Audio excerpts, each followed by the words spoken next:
أعوذ بالله من الشيطان الرجيم. بسم الله الرحمن الرحيم. لا أقسم بيوم القيامة ولا أقسم بالنفس اللوامة أيحسب الإنسان أن لن نجمع عظامه بلى قادرين على أن نسوي بنانه بل يريد الإنسان ليفجر أمامه يسأل أيان يوم القيامة فإذا برق البصر وخسف القمر وجمع الشمس والقمر يقول الإنسان يومئذ أين المفر كلا لا وزر إلى ربك يومئذ المستقر ينبأ الإنسان يومئذ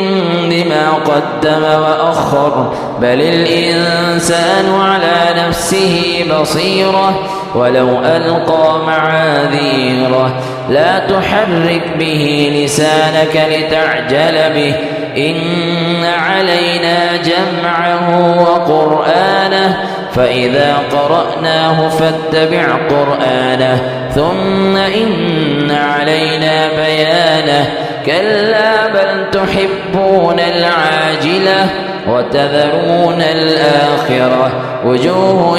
يومئذ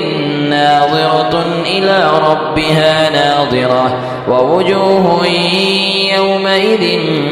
باسرة تظن أن يفعل بها فاقرة كلا إذا بلغت التراقي وقيل من راق وظن أنه الفراق والتفت الساق بالساق إلى ربك يومئذ المساق فلا صدق ولا صلى ولكن كذب وتولى ثم ذهب إلى أهله يتمطى أولى لك فأولى ثم أولى لك فأولى أيحسب الإنسان أن يترك سدى ألم يك نطفة من مني يمنى ثم كان علقة فخلق فسوى فجعل منه الزوجين الذكر والأنثى